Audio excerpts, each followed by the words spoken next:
At some point, and for a lot of people, it happens in midlife.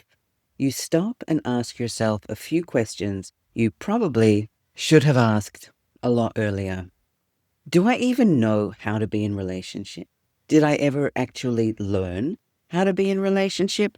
Or did I just absorb them? Because there's a difference, and it's a significant one. And most people don't realize they've never examined it until they're standing in the wreckage of something that looked right on paper and wondering what went wrong. Or they're starting over and noticing with a kind of low dread that they're just feeling the same things again. They're doing the same things again. Different person, same dynamics, same problems, different faces. This video is for people asking those questions. People who are done with relationships that cost more than they give. People who want to build relationships that actually work. Not just situationships that hold together out of obligation. And I want to start with something that sounds blunt, but it's really worth saying plainly. Most of us have never seen relationships built on love. Not really. We've seen relationships built on need, or on fear, or on habit, on not wanting to be alone. But most of us haven't seen people genuinely choosing each other from a place of freedom and willingness and building something together, not because they have to, but because they want to. And that is not a small thing to have missed. And you can't build what you've never seen. We're going to talk about the relational template most of us have inherited and why it runs on fear more than love, without most people ever noticing it. We'll look at what it actually means to build from connection and why connection is a practice rather than a feeling. We'll get honest about why life after 40 is one of the most difficult, but the most clarifying time to take this on. And we'll talk about what the work actually requires, because it requires something real, and where you can start. Welcome to my channel. If you're new here, I'm Cyndi Darnell, sex and relationship therapist, working with all kinds of people in all kinds of relationship configurations all over the world. And this channel is where we have the conversations many of us have in our heads, but not out loud. Here we talk about relationships, desire, intimacy, connection, friendships, emotions, grief, and what gets in the way. And if that's what you're here for, you're in the right place. So let's get started. I work with a lot of people who are entering new relationships in this middle part of life. Sometimes after a long marriage, sometimes after years of something that was never quite right. Sometimes after deciding to try a new relationship structure altogether, maybe polyamory or ethical non-monogamy, something more conscious and intentional than what they had before. And almost universally, they come in thinking that the challenge is going to be the new thing, the new person, the new dynamic, the unfamiliar territory. But what they find almost every time is that the new thing is actually fine. It's the stuff they brought with them that needs attention. Because we don't arrive at new relationships empty. We arrive carrying the entire architecture of everything we've ever learned about how relationships work. And most of that architecture was not built on love. It was built on something older and more fundamental than love. It was built on survival. For generations, conventional relationship culture has organized itself around two things: scarcity and ownership. You find someone, you secure them, and then you protect what you have. Love gets entangled with possession because when emotional resources feel finite, when connection feels like something that could run out or be taken away, losing a partner stops feeling like grief and starts feeling like a threat. So jealousy gets romanticized as evidence of love. Dependency gets mistaken for depth. And staying, even when staying is corrosive, that gets framed as loyalty. And underneath all of it, there's a current of low-grade fear. Fear of abandonment, fear of not being enough, fear of being fully seen, all the way through and found wanting. None of this is a personal failing. I want to be really clear about that because this is not about blame. This is a cultural inheritance, and it was passed down through families, through the stories we tell about love, and through every narrative that frames relationships as something to be won and then defended rather than something to be built and genuinely tended. But here's what matters practically. When you carry that template into a new relationship or a new relationship model, it doesn't quietly update itself. You bring that whole architecture with you. The new context sits inside that old structure. And eventually, the old structure makes itself known. And this is what surprises people the most. They thought they were starting fresh, but what they were actually doing was starting from the same place, but facing a new direction. So let's look a bit more deeply at what this fear-based relating looks like in our, real adult lives. And I'm not talking about obvious dysfunction here. I'm talking about the subtle, sophisticated, entirely socially acceptable ways that fear organizes in adult relationships. It looks like staying in something that stopped working years ago because the alternatives feel unthinkable. Not because the love is there, maybe it is or maybe it isn't, but because the life is built around this person and dismantling it feels like dismantling yourself. Or it can look like this constant low-level management of a partner's emotional state, not because you're naturally nurturing, but because keeping them content feels like the most reliable way to keep yourself safe. Or it looks like relationships where both people are performing a version of themselves. Not lying exactly, but presenting the parts that feel acceptable and quietly burying the parts that don't. And where genuine transparency never quite happens, not because these people are dishonest, but because real honesty just feels too costly. And it looks like that moment when a relationship deepens enough to genuinely matter, when there's actually something real there, and suddenly the whole thing quietly shifts from something freely chosen to something that is carefully maintained, something managed rather than lived. And that shift from freely chosen to carefully maintained is where a lot of relationships begin to die. Not with drama, not with a single rupture, but with the slow disappearance of anything alive. Because connection as a practice is not a feeling, it's something that we do. And one of the most useful things I can offer anyone trying to build something different is this distinction.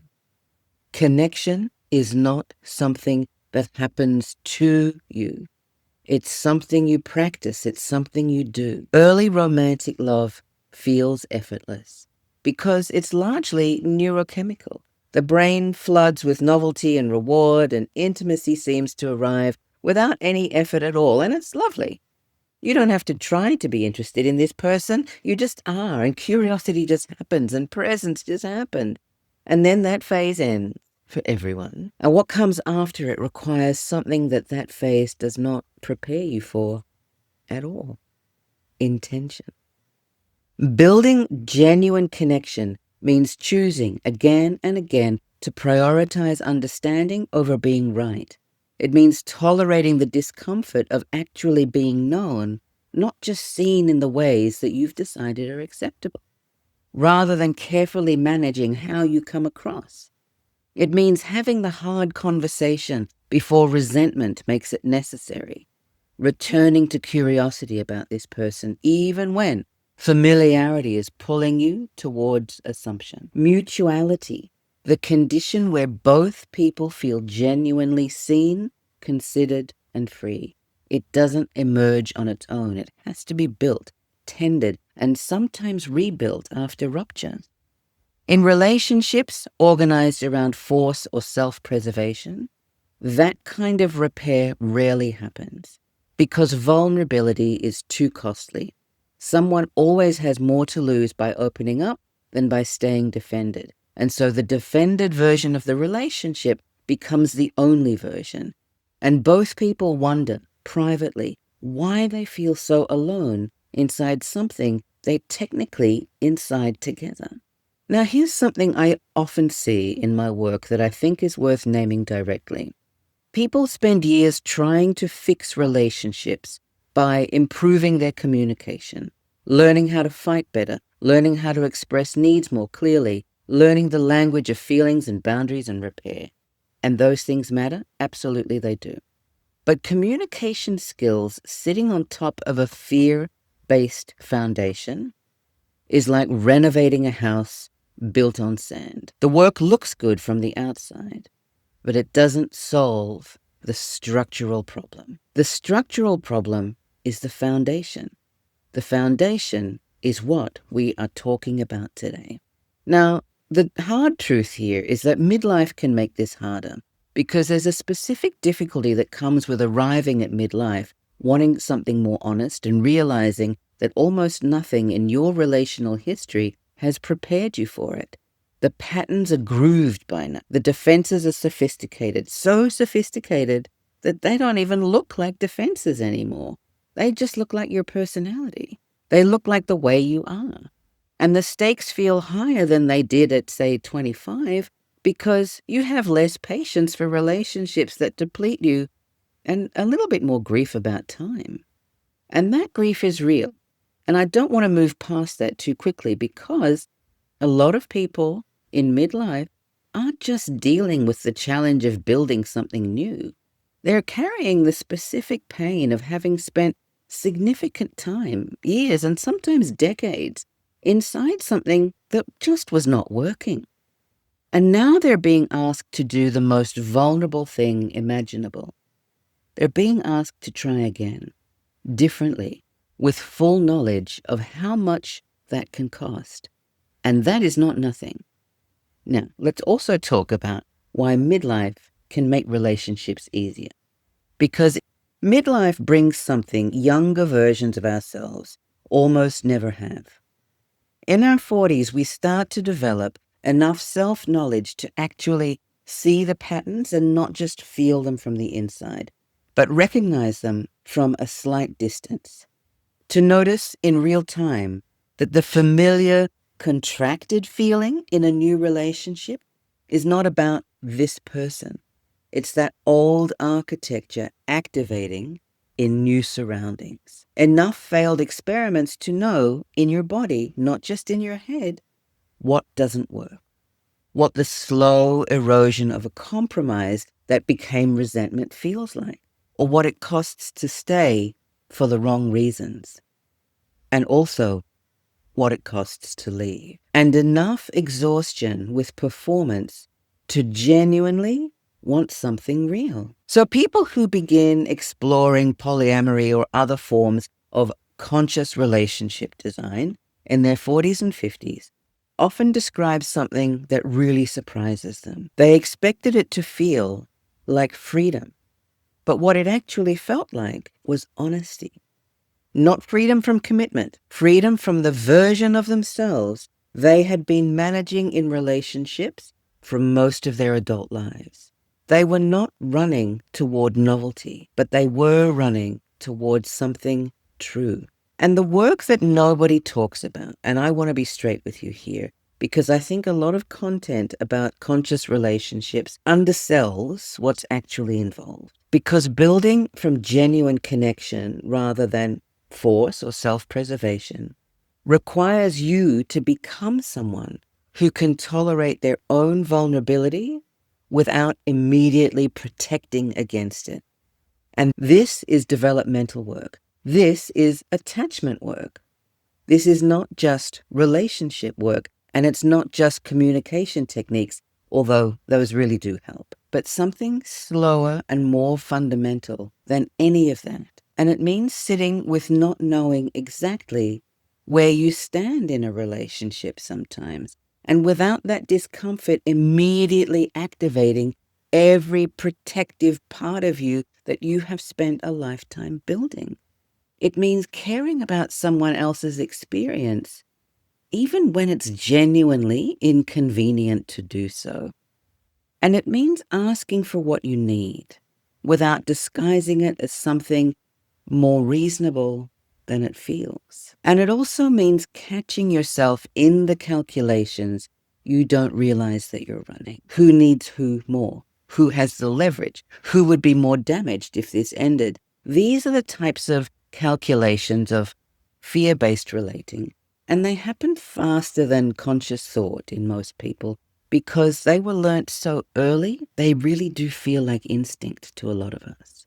And you're not just learning new skills when you take this on. You're working against a current, a cultural current, a historical one, a deeply personal one, all at once. And knowing that matters, because if you don't, you'll interpret the difficulty as evidence that something is wrong with you, when actually it means that the work you're doing is real. So let's now talk about where to start, because the people I've seen who navigate this well share one thing in particular, and I'm going to share that here with you today. They have stopped expecting the relationship to do the work that only they themselves can do. They have stopped outsourcing their sense of security to another person's behavior. And they've stopped using romantic relationships as the primary evidence that they are okay. And they have started building something more like interdependence, which is not the same as independence. Independence, at its extreme, is just self-preservation with, let's say better branding. But interdependence is something more demanding and more rewarding than either dependence or independence. Interdependence is the capacity to be with another person fully, to let them actually matter, to actually be affected by them without needing them to be the answer to something unresolved inside yourself. That is the goal. That is the place to start with your relationship. It's with yourself, with the question of what would it actually mean to feel okay? Not because someone is there and not despite being alone, but because you've built something internally that doesn't require constant external confirmation to hold its shape. What we're talking about here is secure attachment. And that is not a quick project. And it's not a project that you would necessarily do alone. Good therapy or good counseling helps enormously with it. And honest relationships really, really help. Even the imperfect ones that show you your patterns in real time. And the good news is that you don't even need to be in a romantic partnership to do this work. Community helps, friendships help, but the direction matters. And the direction is inward before it's outward. So if you've arrived at, say, late 30s, 40s or beyond, and you're wanting something more honest than what you've had in the past, something more mutual, more alive, more genuinely chosen, that wanting is not naive, and it's not too late, and it's not even asking too much, but it is, however, asking you something real. The people who build what they actually want to live inside are the ones willing to meet that ask, not just to find a better partner or a better structure, but to do the actual work of becoming someone who can hold something real without defaulting to the old survival strategies. Your hunger for genuine connection is never the problem. It was always pointing you to somewhere worth going. If this video resonated for you, please hit that like, hit that share button. This is how we teach the algorithm that these conversations are worth having. And if you would like some more structured support exploring how to navigate relationships after 40, you might like to come and work with me. Head on over to my website, cyndidarnell.com. It's linked below, where I offer online courses and counseling and coaching online via video with folks all over the world. Thank you for watching this video. Thank you for your support. And let me know in the comments, how did this video land for you? Any aha moments? I know for me, once I started really learning this stuff, it entirely changed my direction in life and really changed my levels of happiness and contentment. I cannot underestimate the power of that. I really appreciate you being here. Thanks for staying with me, and I'll see you next time.